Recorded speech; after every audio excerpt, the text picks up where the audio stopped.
tugas kita cuman menyampaikan, tidak mengubah manusia. Kalau manusia itu diberi kekuatan oleh Allah untuk mengubah manusia lainnya dengan pasti, maka harusnya satu dunia udah soleh seluruhnya berkat dakwahnya Nabi.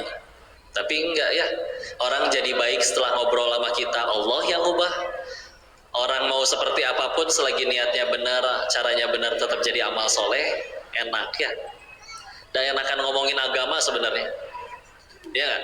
Ngomongin bisnis nih, kata saya yang benar tuh begini kalau pengen buka perusahaan. Kata saya begitu, kata orang lain belum tentu. Karena standarnya akal manusia bisa salah. Tapi kalau saya bicara misal, wahai hadirin, orang muslim wajib sholat loh, silakan yang berani ngebantah angkat tangan. Aman ya. Karena yang dibicarakan pasti datang dari yang maha benar. Tinggal kita memastikan yang diucap teh datang dari kebenaran, baik dari Al-Quran maupun dari Sunnah. Dan yang penting ngajinya sukses. Gimana ngaji yang sukses teh? Ngaji yang selepas ngaji ini bukan yang langsung hafal semua ayat dan hadis yang dibaca di dalamnya, kurang. Meskipun keren ya tage. Tapi yang selepas pertemuan ini jadi tambah dekat kepada Allah. Sepakat? Bisa jadi ada yang jualan di depan lu, lagi sepi. Gara-gara sepi, jadi kedengeran kita lagi ngobrolin apa di dalam. Pulang-pulang dia yang tambah taat, berarti dia yang sukses ngajinya. Daripada yang udah ada di masjid ini terus ngedengerin eta nanaon anu kongko ngomong wae di payun ya. Yang diomongin ge basi lah, udah tahu semua. Pulang-pulang tidak mau tambah taat, berarti dia yang gagal ngajinya. Enak kan? Alhamdulillah ya.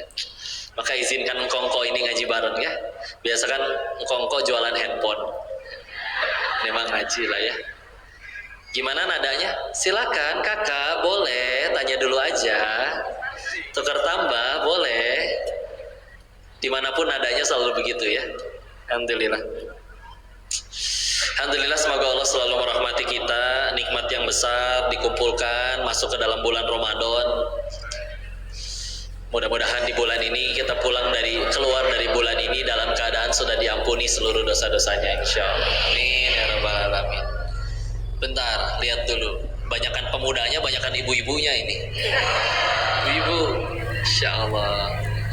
Karena ini nanti menentukan apa yang akan saya sampaikan ya. Kalau ibu-ibu bicara parenting penting, tapi namanya parents itu namanya suami sama istri ya. Ini saya berusaha husnuzon, apa satu suami bawa 3 istri atau gimana ini teh? Karena tetap aja banyakan perempuannya ya. Kalau dibawa ke pemudaan, nanti ibu-ibunya berasa muda lagi aja lah ya.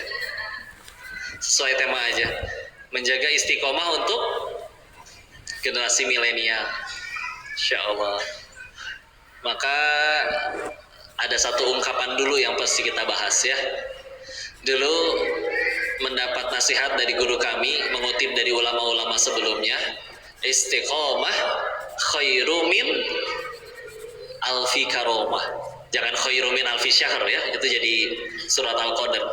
Istiqomah itu khairu min, lebih baik dari 1000 karomah. Keren ya. Kita bahas dulu, kok karomah teh apa? Secara umum, kalau sekarang kita ngelihat ada orang mampu melakukan hal-hal yang di luar akal, bisa jalan di air, bisa terbang, bisa ngeramal, bisa mengubah korong jadi emas misalkan ya. Misal ini mah ya. Pilihannya cuma 2. Kalau tidak karomah, maka dia diganggu atau dibantu bangsa jin. Dah gitu aja. Ya. Apa saja? 1 karomah, 2 diganggu jin. Ya. Apa bedanya kok? Bedanya gampang. Karomah itu datang dari ketakwaan yang luar biasa kepada Allah. Ya, soleh dia teh, ya. Maka misal nih, ada orang bisa ngeramal, bener ngeramalnya selalu bener. Tapi punten, nggak bertakwa, nggak sholat. Kalau perempuan tidak menutup aurat, maka pilihannya tadi, diganggu atau dibantu bangsa jin. Terlepas dia tahu atau enggak. Ya. Karena tadi karomah itu datang dari ketakwaan, dan ciri selanjutnya dia nggak bisa dilatih. Nggak bisa dilatih. Pret tuh tahu-tahu Allah berikan kelebihan. Ciri selanjutnya lagi, kadang dia tahu, kadang ada yang tidak tahu. Kalau tahu pun pasti disembunyikan. Nggak pengen, ayo tonton nih, saya bisa terbang, saya bisa apa. Karena takut nanti orang yang imannya nggak siap jadi nyembah dianya, jadi kepada dianya bukan kepada Allahnya. Nggak mau ngerusak tauhid. Ya, nanti kita dari sini belajar juga esensinya tauhid. Ya, itu kalau karomah. Kalau dibantu jin, ya udah dibantu dengan tujuan tertentu. Karena tentu bangsa jin nggak mau ngebantu cuma-cuma. Ya. Bahkan punten izin ya, termasuk yang namanya anak indigo, tahu? Ya, sama itu diganggu atau dibantu. Ya. Itu kalau indigo. Kalau IndiHome internetnya itu. Masya Allah. Begitu ya. Kok kenapa emang dia ngeganggu? Sederhananya gini, ya. Setan gak suka kita sholat, setan gak suka kita ngaji, setan gak suka kita beramal soleh. Dan juga sulit bagi syaitan untuk membuat kita beres ngaji ini langsung rame-rame ngerampok bank, susah. Langsung rame-rame ngerampok nyuri sendal orang, susah. Ya. Maka cara paling gampang bagi mereka untuk menggugurkan pahala kita, diganggu keimanannya. Lebih tepatnya ketauhidannya. Rukun Islam ada berapa? Yang pertama apa? Terus.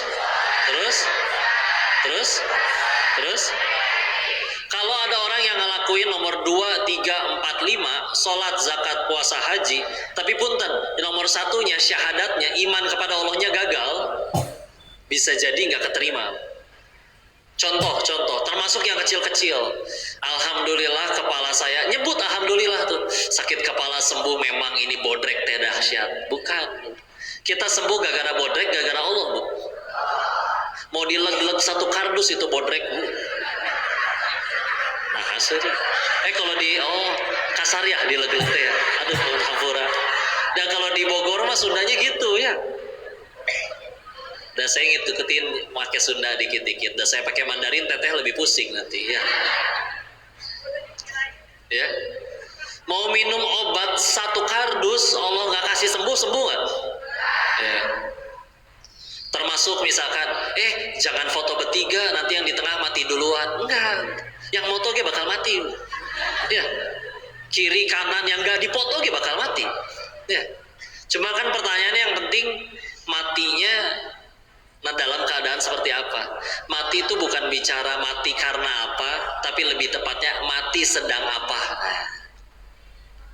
Kok matinya gara-gara COVID, tapi waktu lagi sedang sujud terakhir, husnul khotimah, aman ya.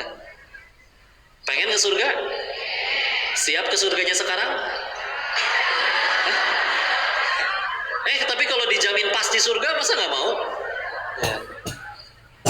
Atau misalkan, kok meninggalnya mah di masjid, soleh atuh. Enggak, tapi pas lagi nyolong speaker katiban. Berarti husnul khotimah. Yang penting sedang apa? Matak istiqomah teh biar standby, kapan aja dipanggil teh siap gitu ya. Itu pada berdiri nggak duduk? Bu, aduh ampura ya. Di atas masih ada? Karilik. Dikubah langsung. Masya Allah. Maafin ya, capek-capek berdirinya pasti Allah balas dengan kebaikan yang lebih besar. Silakan. Langsung berdiri lagi. Masya Allah. Jadi gitu ya. Termasuk apalagi lewat di tempat yang ada pohon gedenya, punten mbak, gak ganggu, gak usah. Beneran, jangan. Seolah-olah meyakini ada selain Allah yang bisa mencelakai kita. Enggak bisa. Kumpul semua tuh satu jin, satu planet bumi. Allah gak kasih izin, sehelai rambut pun gak akan jatuh. Ya, itu diganggu gitu ya. Karena cara mereka ganggu tuh begini, ambil pelajaran dari kisah ini ya. Ada guru ngaji kami, dia ngajar ngaji pengajian keluarga, kumpul keluarga besar di rumah. Seiring berjalannya waktu, ada satu pemuda yang biasanya ikut ngaji, jadi nggak pernah datang lagi. Maka ditanyakan ke orang tuanya, si anak bunda itu kemana ya? Apa kuliah di luar kota, ngekos, jadi nggak pernah ikut ngaji lagi? Maka dijawab, ada itu di kamar. Di kamar, terus kenapa nggak ikut ngaji? Dijawab naon coba? Iya, dia lagi kemasukan arwah si kakek. Percaya tuh? Hah? Kan ditanya lagi kan, itu taunya arwah si kakek dari mana? Karena ditanya apapun tentang si kakek dia tahu. Oh gitu, maka yuk dijelasin ya. Orang meninggal ya,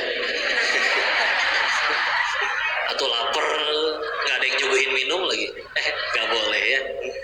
Orang meninggal nggak ada lagi yang namanya gentayangan. Udah lagi ripuh di alam barzah mikirin urusannya sendiri. Kalau soleh aman, tidur sampai hari kiamat. Kalau nggak soleh, nggak, boro-boro pulang, ya nyariin tangan saya mana, nggak ada. Ya.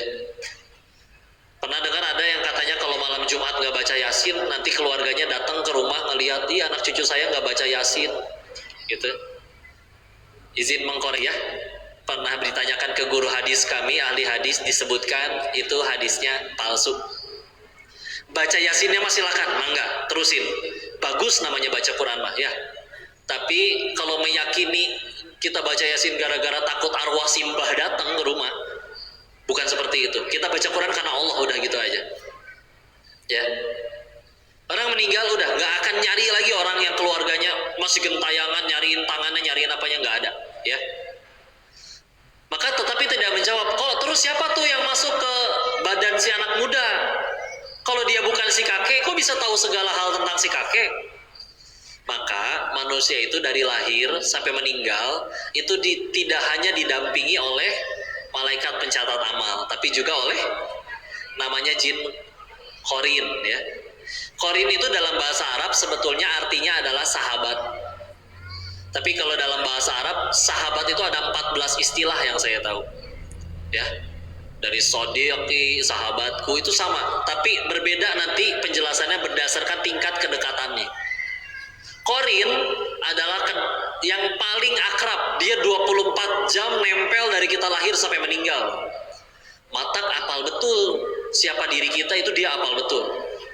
Ya, sedekat-dekatnya manusia dengan manusia, contoh suami istri, tetap aja kalau ke toilet mah nggak ikut ya. Makanya lagi jongkok nggak hejian, ayo semangat sayang, ayo. Gelenya, seakrab-akrabnya juga nggak kayak gitu. Ya, tapi kalau Qorin 24 jam nempel, kita lagi sholat, kita lagi maksiat, dia ngikut. Makanya tahu segala hal tentang si kakek. Nah, tidak semua bangsa jin itu nurut sama Allah. Ada juga yang membangkang. Kalau dia tidak nurut, manusianya meninggal, gabut, bingung mau ngapain, ngegoda orang-orang setelahnya, biar nggak beriman kepada Allah. Sekarang apa yang terjadi dari keluarga tersebut coba? Tadinya ada masalah, sujud minta tolong kepada Allah, berdoa, sholat. Sekarang gara-gara semenjak si anak ini kesurupan arwah yang ngakunya si kakek, padahal itu jin Qorinnya si kakek, ya. Maka setiap kali ada masalah, keluarga ini bukannya sholat malah nungguin si anak kesurupan. Rusak nggak tauhidnya? Rusak. Ini penting banget. Udah mas sholat, udah zakat, udah puasa, udah haji, tapi meyakini kalau pengen toko saya rame nih pakai ini nih, datang ke simbah itu, ditaburin apa di toko pesaingnya. Enggak, tenang aja. Enggak ada lagi cerita keluar dari pintu kejatuhan cak-cak, wah sial nih. Enggak. Mau kejatuhan cak-cak satu RW mau sial lu. Sial tuh satu, bikin dosa nggak tobat, nah sial itu bakal diudak ku Allah. Ya. Kok itu kejatuhan cicak, padahal dia takwa, terus gara-gara kejatuhan cicak dia ditipu orang, gak rugi, ditipunya jadi penggugur dosa atau meningkatkan derajat di sisi Allah, tambah dekat sama Allah, gak rugi. Kalau standar rugi untung kita masih selalu duit, nah bukan itu. Ya, karena hilang motor bisa jadi rezeki. Gara-gara hilang motor jadi tambah banyak rajin ke masjid, tambah banyak sholatnya, itu nikmat. 10 koruptor, 1 ketangkep, dia ngambek, masa teman saya yang 9 gak ditangkep? Tapi akan ada hari di mana yang ketangkap itu berkata, alhamdulillah ya Allah saya yang ditangkep, jadi kenal Islam, jadi tobat. Teman-temannya sampai kaya, sampai mati masih kaya gara-gara korupsi, ripuh di hari akhirnya itu. Ya.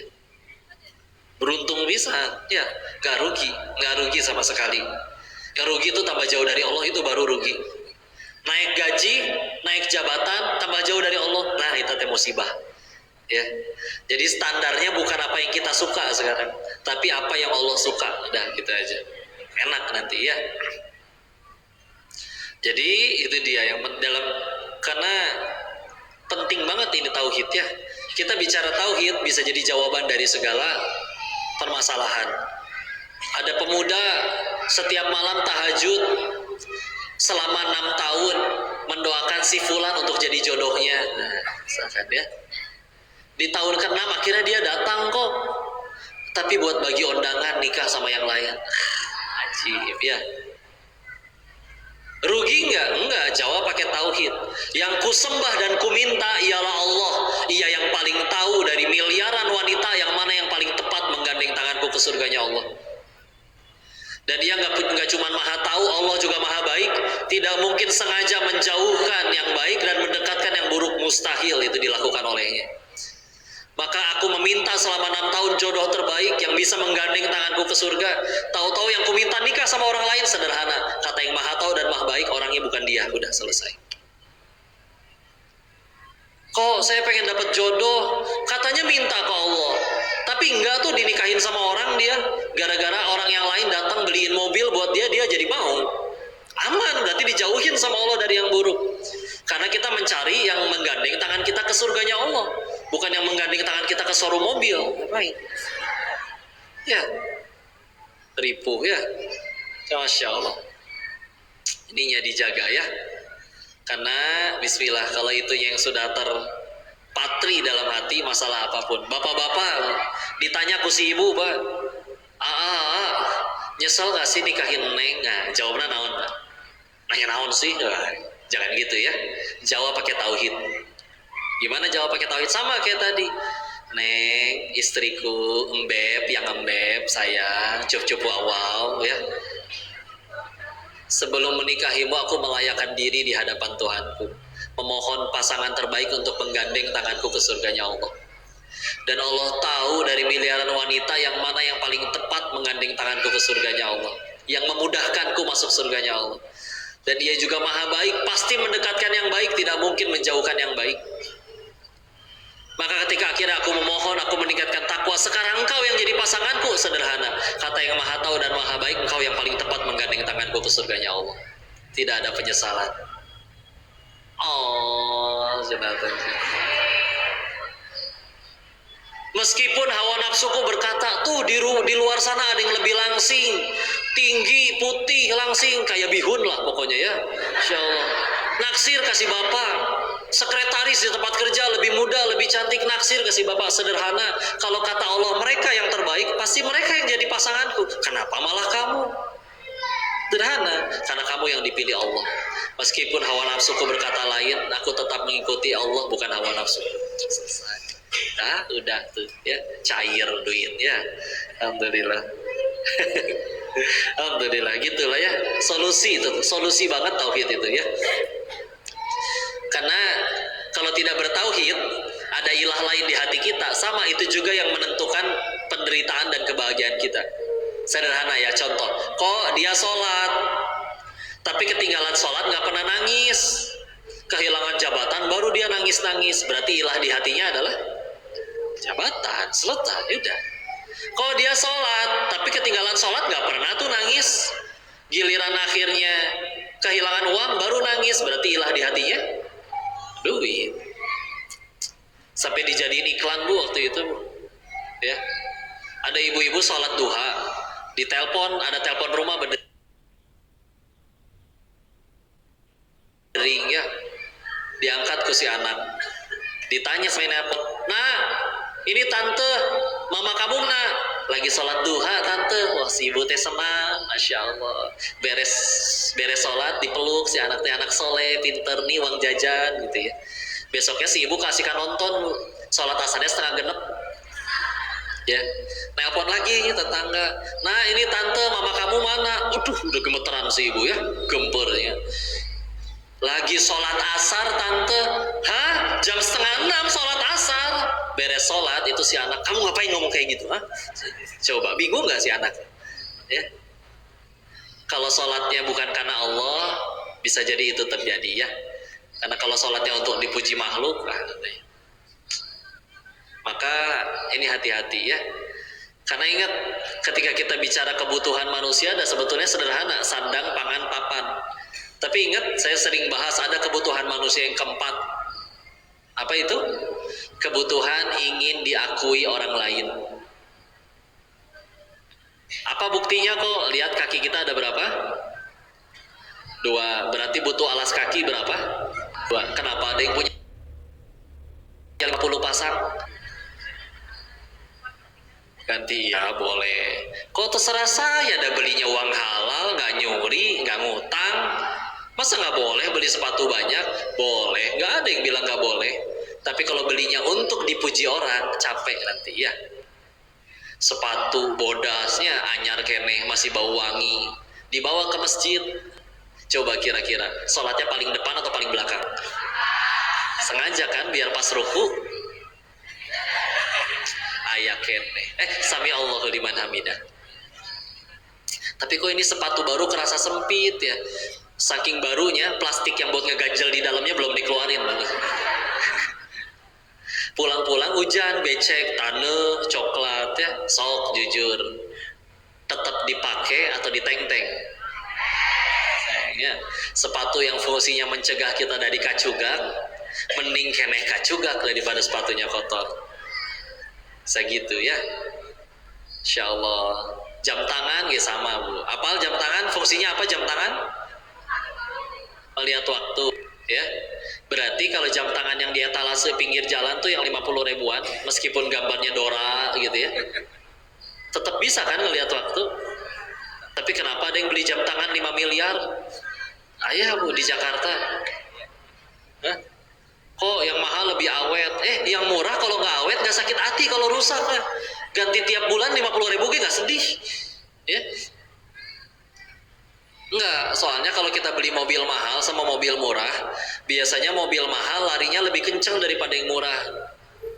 Coba jam tangan dulu. Emang jam mahal itu muternya lebih kencang daripada yang murah? Dasar ruangnya. Pak, jam tangan Bapak teh 5 miliar, kelebihannya apa Pak? Ini satu jamnya setara dengan 5 menit kok. Atau rusak.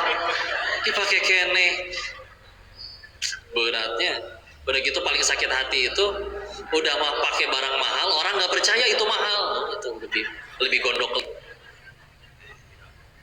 Ada teman waktu di Thailand ya, dia memang diuji, orang tuh nggak percaya kalau dia pakai barang bagus, barang mahal. Jadi untuk menanggulangi dia dihina oleh orang, itu jam tangannya ya, dia setruk bon pembelian jam tangannya di kantongan kemana-mana. Ganti celana iring ya tayata bonna ya. Setiap kali dihina ditunjukin, tuh lihat bro, baca sendiri harganya berapa. Tetep we netizen mah ya, itu bonnya siapa kamu ambil.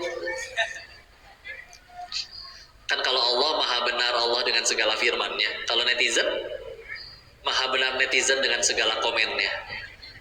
Insya Allah. Capek ya, udahlah terima. Karena kalau nggak terima ya sama sakit hati ya. Ibu-ibu pengen selalu kelihatan langsing, setiap foto tahan nafas. Kasihan ya. Pas dilihat foto, Bu kenapa wajahnya make upnya biru begini? Bukan, itu teh engap ya. Lihat wanita demi terlihat langsing sampai menciptakan benda yang namanya korset. Engap lihatnya juga. Bu jawab dengan jujur ya. Saya masih agak rancu standar foto bagus menurut ibu-ibu itu seperti apa sebetulnya? Kalau misalkan ibu foto bersepuluh orang, semuanya fotonya bagus, senyum jernih luar biasa, tapi ibu perem sorangan di situ Bu, ya. Pengen diulang nggak fotonya? Oh gitu standarnya. Oke. Yang lain perem Bu, ibu bagus sendiri, itu yang diupload. Oh gitu. Egois kalian ya. Insya Allah. Udahlah, ulangi, kelihatan gendut katanya. Insya Allah. Udah jangan takut ya Bu, jangan takut jadi tua ya. Kenapa? Udah jadi, nggak bisa mundur ya.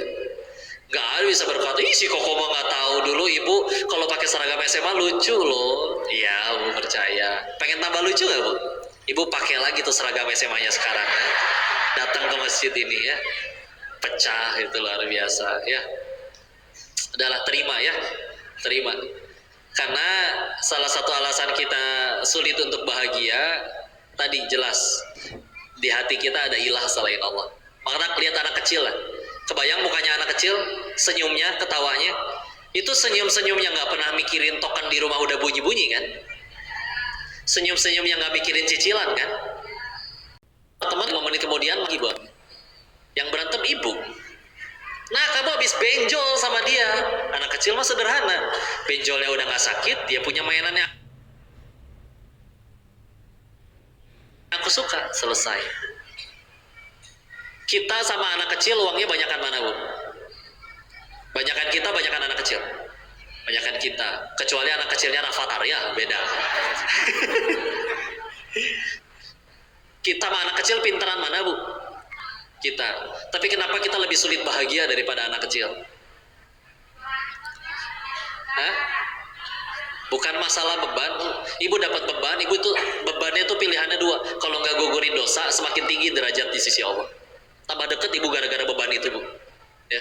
Kenapa anak kecil lebih bahagia dan kita lebih sulit bahagia? Kalau pengen jujur, anak kecil itu belum punya pesaing Allah di hati mereka, Bu. Kita makin gede, mulai kerasa, Bu, gini ya rasanya punya duit teh enak, gini ya rasanya punya jabatan teh enak, gini ya rasanya terkenal teh enak. Itu menjadi pesaing Allah di hati kita. Allah udah disaingi di hati, Allah turunkan kegelisahan. Karena bahkan itu bisa jadi standar kebahagiaan kita, Bu. Percuma gaji 20 juta sebulan, saya mah baru bahagianya nanti kalau rumahnya udah segede gitu. Percuma gaji segini, saya mah bahagianya nanti kalau rumahnya udah, mobilnya udah sebagus dia. Enggak, kita dulu bisa tuh bahagia tanpa itu semua. Kenapa makin gede makin sulit bahagia? Ada ibu teh lahir nggak langsung segede gini, ibu tuh orok dulu kan? Ya udah, ya. Berarti kita pernah seperti anak kecil yang bahagia tanpa batas. Tapi makin gede, makin kita biarkan ada pesaing Allah di hati, makin sulit bahagia. Sok mangga, tercapailah misal pengen punya emas 1 gunung kok, dikabul kok Allah, pasti pengen gunung emas. Ada gitu orang soleh asli terus berkata, jakalnya hirup tenang kieu enakan diazab jika nama. Enggak ada, sob. Meskipun orang ketika akhirnya dia mendapat ketenangan itu, dia kehilangan. Ada orang terkenal ngeluh, padahal tadinya kita kira itu teh sumber kebahagiaan. Betul? Allah di hati udah cukup ya. Dan juga menyadari salah satu alasan kita paling sering menderita adalah karena mengakui hal-hal yang sebetulnya bukan milik kita. Contoh ya, Al-Baqarah 156, alladzina idza asabathum musibah qalu inna lillahi wa inna ilaihi raji'un. Sesungguhnya kami ini hanya milik Allah dan akan kembali kepada Allah. Berarti jangankan duit di rekening ibu, mobil yang di luar, motor yang di depan, ini tangan nempel sama kita kalau kata yang punya mesti lepas duluan, lepas tuh, Bu. Lepas. Bukan punya kita. Tapi kan kok orang kalau kehilangan sedih? Enggak. Contoh ya, nanti pulang motornya hilang, Bu, sedih nggak? Sedih, nggak apa-apa, manusiawi. Tapi ada Pak, Bu, namanya Pak Burhan, tinggalnya di Desa Sragen, RT 4 RW 5. Pokoknya ibu nggak kenal pokoknya mah. Ya. Nah, si bapak yang tidak dikenal itu motornya juga hilang, ibu sedih nggak? Enggak. Kenapa? Satu nggak kenal, dua yang penting bukan punya saya. Ya kan? Sama kayak ibu-ibu yang berkata, saya nggak apa-apa kok poligami. Itu syariat Islam. Asal satu syaratnya, jangan suami saya. Gitu, Bu ya. Insya Allah. Enggak, kalau manusia itu sedih karena kehilangan, maka satu orang hilang motor, satu dunia harusnya sedih. Tapi enggak tuh, kita baru sedih ketika kehilangan sesuatu yang kita akui sebagai milik kita. Ya, dan aslinya kata Al-Baqarah 156 teh dititip eta teh. Ibarat ginilah, hamba nih titip ya, tuh buat bukan buat kamu. Ginilah, Bu, saya mau ke air, titip handphone boleh? Boleh. Saya keluar dari air, Bu, saya boleh ambil handphone saya tadi? Ibu ngambek nggak ya saya ambil handphone saya? Enggak, karena emang ini punya Iya, masa diambek, ya kan? Bukan punya ibu soalnya. Tapi kadang kita nggak kayak gitu ke Allah. Ya, hamba, nih ya, harta, jabatan, popularitas, kekuasaan. Titipan buat nyari tahu kamu tambah baik apa tambah rusak. Tambah rusak, tambah jauh dari Allah, jadi sombong gara-gara jabatannya, jadi sombong gara-gara hartanya. Diambil ke Allah sama yang punya. Pas diambil kita nggak terima, ini kan punya aku, ini kan aku rintis puluhan tahun. Gimana tuh nggak sedih? Bukan punya dirinya, tapi di aku. Tapi kok diambil kok? Bukan karena Allahnya jahat, tapi justru menyelamatkan karena kita nggak lulus ujiannya. Ginilah anak kecil doyannya makan apa, Bu? Permen. Dia udah sakit gigi masih makan permen. Ibu ambil nggak permennya, Bu? Ambil. Si anak berkata ketika permennya diambil, jahat si mama, beli gelang emas baru aja bisa, ya. Permen nggak dikasih, jahat si mama. Ditanya si ibu oleh tetangganya, Bu, ibu ngambil permen si anak karena benci atau karena sayang? Saya nggak pengen si anak sakit gigi lagi. Sama, kita ketika diambil oleh Allah, bukan Allah benci. Bisa jadi kita nggak lulus ketika dititipin itu. Ya, udah, ya tenang ya. Sok lah sing istiqomah ya. Masya Allah. Karena ketika ini yang ada di hati kita, insya Allah lebih mudah buat istiqomah. Ya. Memang bicara istiqomah tadi sampai disebutkan kan istiqomah khairu min alfi karomah, karena memang kalaupun ada orang punya 1000 karomah, tadi kata ulama, dia bisa terbang, dia bisa ngeramal, dia bisa lain-lain, tapi dia tidak istiqomah, itu ya. Apalagi kalau gara-gara karomahnya dia ngerasa akunya yang hebat, bukan Allahnya. Nah, bahaya. Ya. Karena bagi ya tauhid tuh udah penting banget, tuh udah fundamental banget. Terus kita biarkan itu lepas, padahal badan tetap sholat, tetap bayar sedekah, ya. Tapi tauhidnya tidak ada dalam hati, ya udah bisa jadi nggak ada nilai. Ya.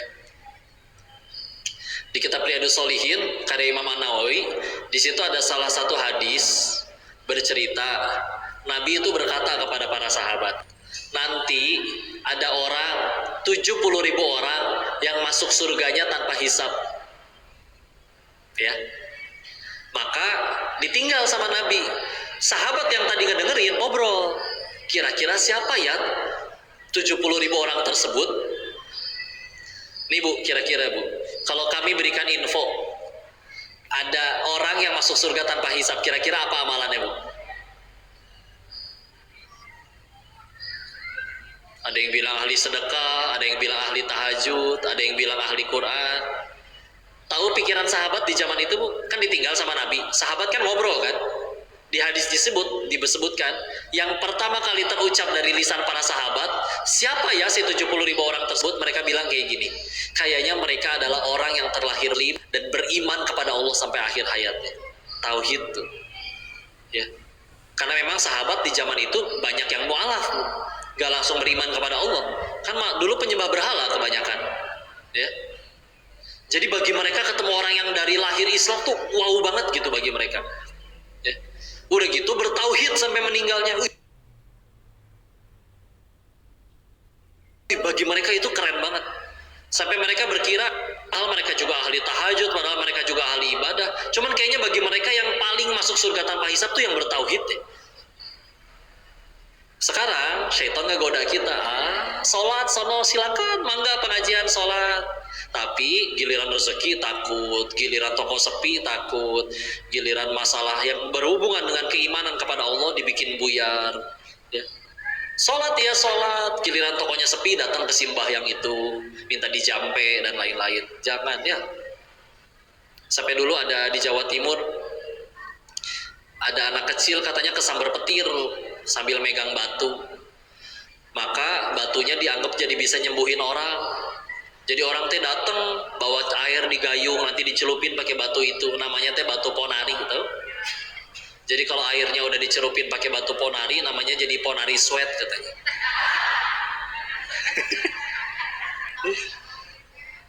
Oh udah ganti yuk. Oh udah ganti katanya jadi pokari yuk. Ya, Masya Allah. Jadi gitulah ya. Yuk, tingkatkan iman, tingkatkan takwa, berusaha untuk istiqomah, ya. Minta untuk istiqomah silakan, boleh. Beberapa doanya ada, seperti misalkan kayak Nabi berdoa, ya muqallibal qulub, sabbit qalbi ala dinik. Kalau sendiri qalbi, ya. Kalau banyakan qulubana, sabbit qulubana ala dinik, ya. Itu minta supaya diteguhkan hati kita di atas agama kita. Kalau dari Al-Qurannya boleh di Quran surat ketiga Ali Imran ayat ke-8, surat ketiga ayat 8. Rabbana la tuzigh qulubana ba'da idh hadaitana wa hab lana min ladunka rahmah innaka antal wahhab. Itu minta supaya istiqomahkan kita, diteguhkan dalam petunjuk Allah, setelah jangan dipalingkan hati kita setelah diberi petunjuk oleh Allah. Jadi tetap berada dalam petunjuk. Ada lagi doa yang lain, Allahumma farzuqnal istiqomah. Ya Tuhanku, berikan aku rezeki untuk bisa istiqomah. Jadi dari cara berdoanya aja udah jelas ya. Mereka menyebutkan bahwa istiqomah itu rezeki. Farzuqnal istiqomah.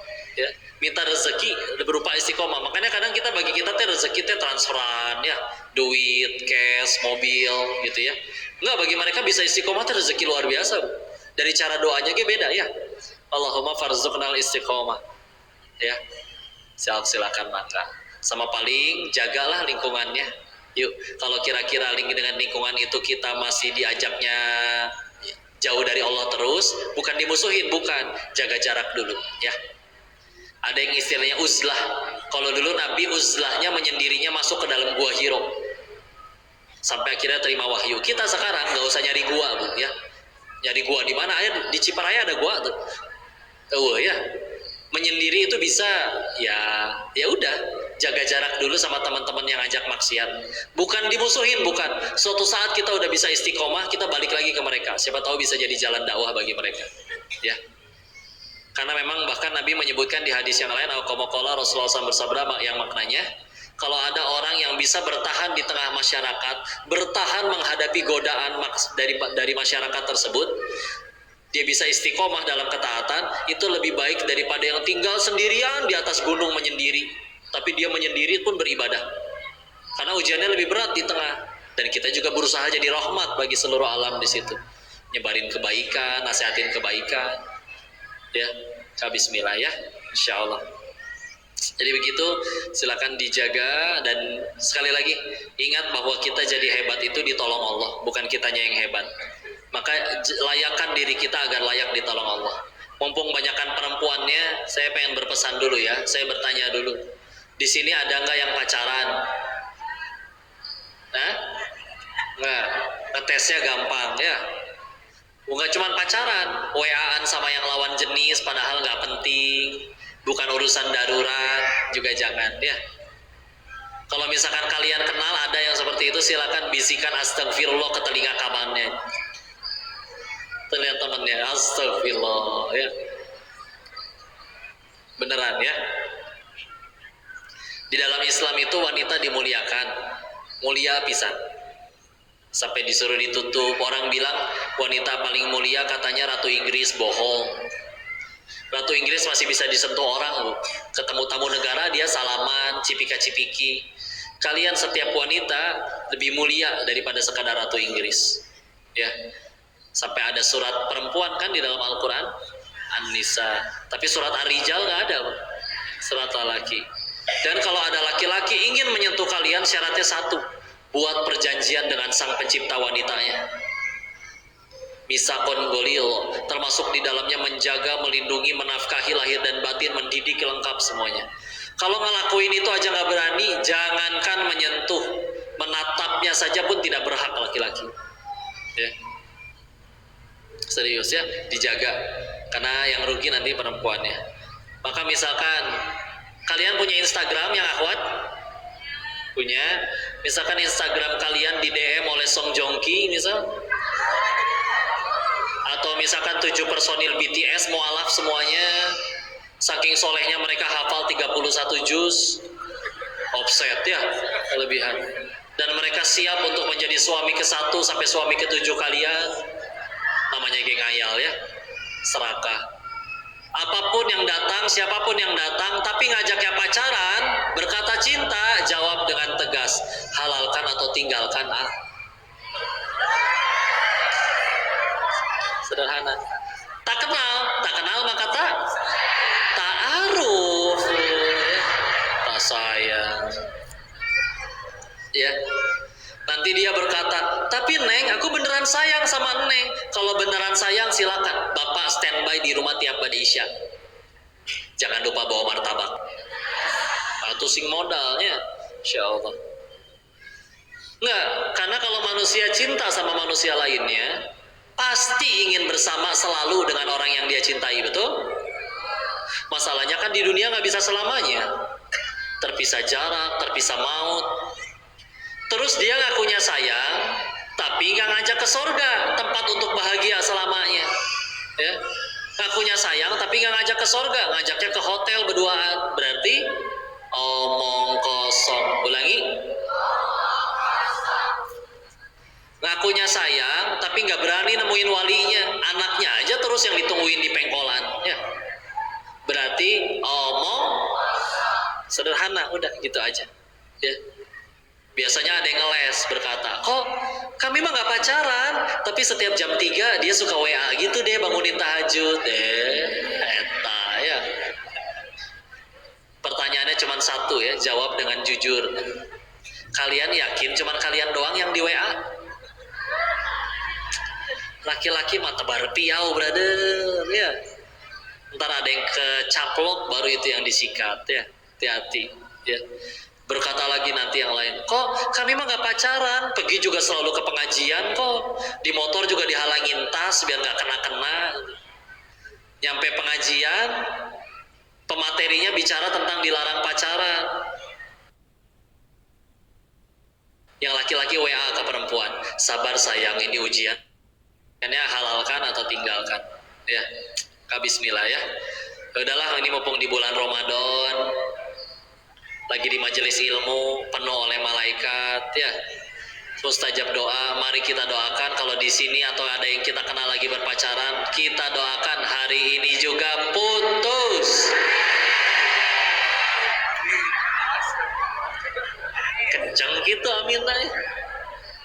Bagus kok putus biar bisa jadi sama saya. Nah itu sama aja ya, gitu ya. Sok ya, tingkatin takwa, bismillah, berusaha istiqomah, jaga lingkungan.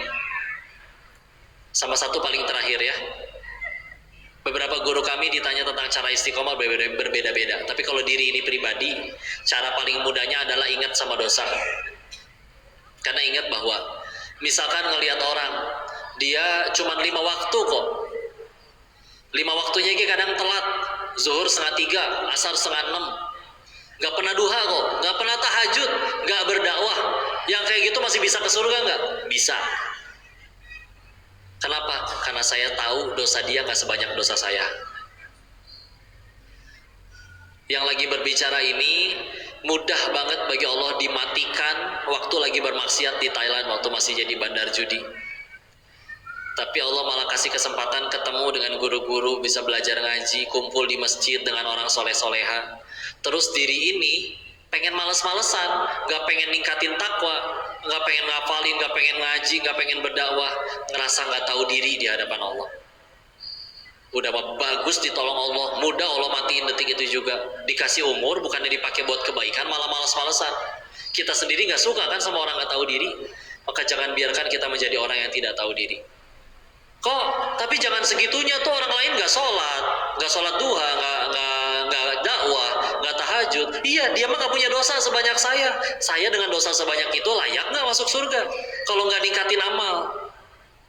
Maka setiap kali pengen futur teh malu ya, balik lagi. Tapi kan kok udah tobat ya, tapi gak pernah dapat SMS selamat tobat Anda telah diterima. Kalau ada senang saya Bu, di screenshot pasang di status ya. Gara-gara dipajang di status, rianya nggak jadi diampun ke Allah ya, rugi. Jalah gitu ya. Itu sama paling terakhir wisata rohani ya. Kalau lagi futur, wisata rohaninya kemana? Ketemu orang-orang yang Ada pernah kalau di situ ada rumah singgah Al-Fatih itu di Dokter Junjunan Pasteur, ada rumah kanker waktu di Surabaya. Itu ketemu Bu sama anak-anak yang dari kecil udah bocor jantung, hidrosepalus, ada yang dari ketemu sama ibunya kemarin dari umur 5, udah mama nanti anaknya 8 tahun, udah gitu dari anaknya umur 5 tahun sampai sekarang 9 tahun masih koma tidak bangun. Ada anak kecil umur 3 tahun botak, namanya Bilkis, lucu. Botak karena udah banyak jahitan di kepalanya, karena punya masalah tumor otak. Di kepalanya ditaruh selang di dalamnya, tonjol gitu di kepalanya. Tapi tetap namanya senyum anak kecil ya, bahagia. Itu masuk ke tempat-tempat kayak gitu, seketika langsung masalah kita langsung jadi receh. Apalagi kalau masalahnya cuma gara-gara main game, main handphone, main Mobile Legend, push rank, eleh wae ya, banting handphone, naon gitu mah. Enggak lah, banyak yang hidupnya tidak seberuntung kita. Itu menghidupkan hati banget ya. Dan silakan, mudah-mudahan itu bisa menjaga kita tetap istiqomah. Mungkin segitu dulu dari yang disampaikan, mudah-mudahan ada manfaat dan kebaikannya. Silakan dikembalikan kepada MC. Silakan dipilih ya, mau tanya jawab atau foto-foto. Hah? Karena waktunya terbatas nih. Saya kudu berangkat lagi ke Bogor jam 3 Jakarta ya. Jadi kembalikan dulu kepada MC ya, tafadhol Ustaz.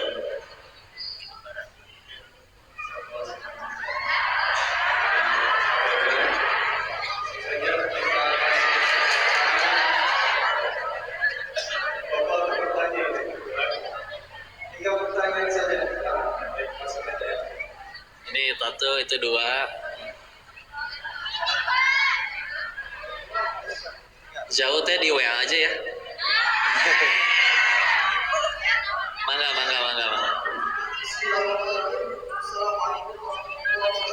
Waalaikumsalam warahmatullahi wabarakatuh. Berdiri di tita-tita wae. Kitanya berdiri jangan. Ini berdiri itu Bu. Nama saya Firdaus, saya mau bertanya terkait kan temanya menjaga istiqomah bagi generasi milenial.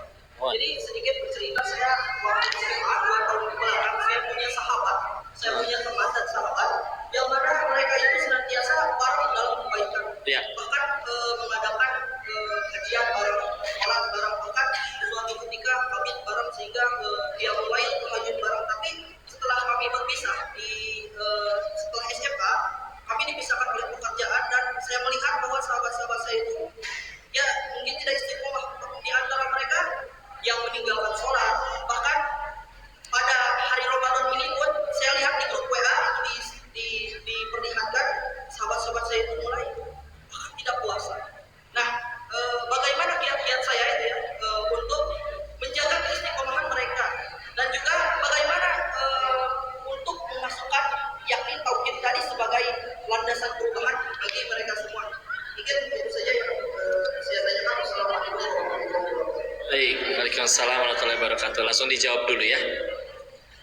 Pertama, kalau ngelihat yang seperti itu, yang harus paling pertama muncul dalam diri kita itu syukur dulu. Alhamdulillah bukan saya yang tergelincir maksiat. Ya. Yang kedua, pastikan bahwa ya Allah, jika Engkau mau bisa mereka yang taat, aku yang maksiat sendiri. Maka kita yang bisa taat sejatinya bukan karena kitanya yang sudah istiqomah, jago, hebat, tapi Allah yang tolong. Itu pegangan dulu buat di hati. Ya. Sisanya, kalau misalkan ternyata ketemu dengan seperti mereka lagi, maka jangan sama sekali dianggap jadi mereka mengaco, tidak konsisten dan yang lain-lain. Tapi setiap kali ketemu manusia itu yang paling pertama kita pikirin adalah gimana caranya aku dapat pahala dari mereka. Karena kalau ketemu yang kayak gitu kita jadi punya ladang dakwah. Mumpung kenal, mumpung dekat bisa ngingetin. Kok dia malah ngambek, tugas kita bukan bikin mereka kagum, tapi buat Allah suka. Mereka jadi baik itu Allah yang ngubah, mereka tidak jadi baik selagi niat kita benar tetap jadi pahala di sisi Allah, nggak ada ruginya. Dakwah itu baru jadi berat kalau kita mewajibkan orang harus soleh gara-gara setelah ngobrol sama kita, nggak bisa. Kita nggak bisa bolak-balik hati orang. Ya, maka kalau ngelihat yang kayak gitu yang mesti kita lakuin ada 3. 1, dakwahi. Tadi sudah diingatkan ya. Kalau kita benar-benar tidak kenal dan dakwah itu nggak harus di mimbar ya. Ajak ngobrol duaan, misalkan lagi ada waktu senggang. Kalau lagi bukan bulan puasa boleh kita traktir, ngajak makan. ya, dakwahi, itu bisa jadi dakwah. Dua, doakan, karena kalau kita mendoakan orang lain, malaikat mendoakan hal yang sama untuk kita.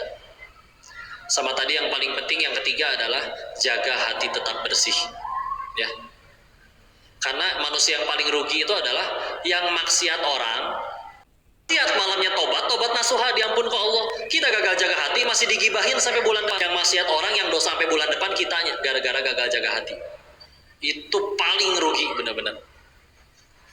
Makanya di awal diawali dengan perasaan seperti itu dulu. Ya Allah, kalau kau mau bisa mereka yang taat, aku yang tidak taat, supaya kita jadi nggak pernah ngerasa diri kita lebih baik. Ingat kata Imam Ghazali, salah satu dosa besar yang paling tidak terasa adalah ngerasa diri ini sudah aman dari azab Allah.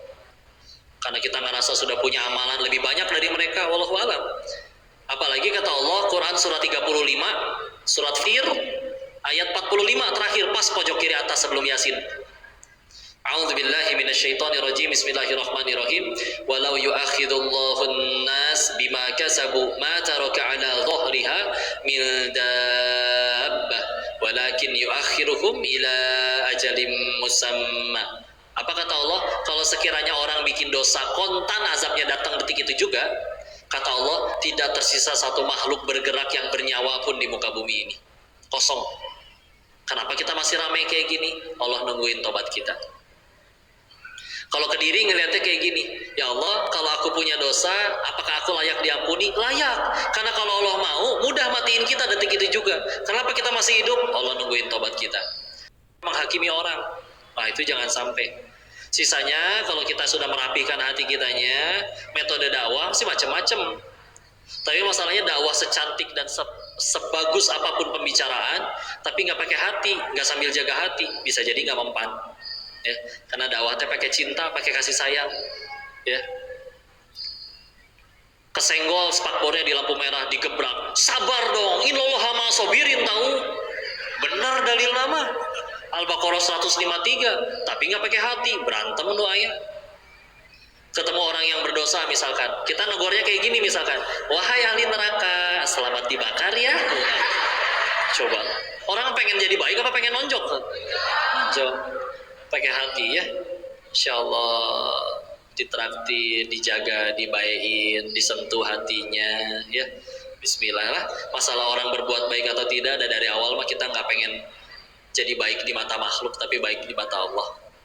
Setiap kali ketemu yang kayak gitu, Allah berarti sedang mengizinkan kita punya peluang dapat pahala dakwah dari mereka. Karena pernah tuh orang kaya tobat lah, pengen nyari masjid, nggak ada kotak amalnya. Nyari panti asuhan, ditolak karena donaturnya udah terlalu banyak. Nyari ke lampu merah, nggak ada yang minta-minta, stres dia Pak. Ya Allah, engkau segitu tidak inginnya aku berinfak di jalanmu. Apakah aku tidak diampuni? Itu sampai ngerasa sebegitunya. Ini kita udah ngaji, ketemu sama yang perlu diajarin ngaji. Karena pahala dakwah ya teh. Ya, jangan dianggap ini ya. Maka tentu bismillah ini kudu justru harus benar-benar kita rangkul. Karena sebetulnya yang perlu sentuhan dakwah tuh yang memang belum ke masjid sih sebetulnya mah ya. Ya bismillah ya. Sisanya jaga hati tetap bersih, minta tolong terus kepada Allah. Bismillah, mudah-mudahan Allah izinkan AA yang menjadi wasilah kebaikan bagi mereka. Semoga Allah muliakan antum. Barakallahu fikum. Assalamualaikum warahmatullahi wabarakatuh.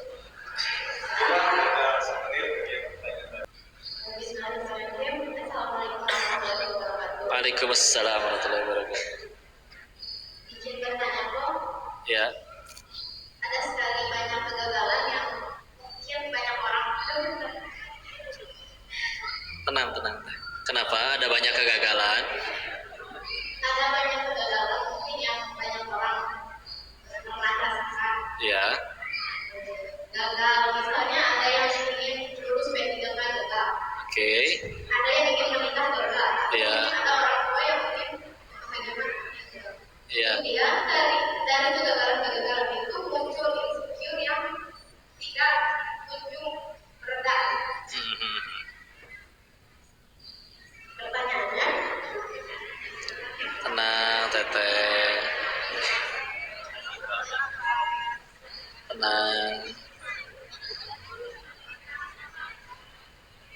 saya percaya Allah itu selalu memberikan yang terbaik bagi umatnya. Ya. Tapi mengapa terkadang harapan itu terlalu sekali jauh dari apa yang kita inginkan? Ya. Baik, insya Allah. Bukan hanya susah, tapi cukup sulit sekali membedakan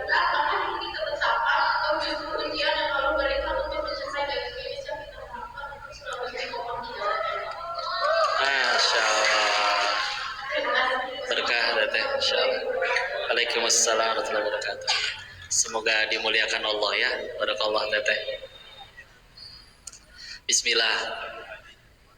Salah satu begini ya. Allah yang pasti Allah lakukan itu, yang pasti Allah lakukan adalah menolong hambanya.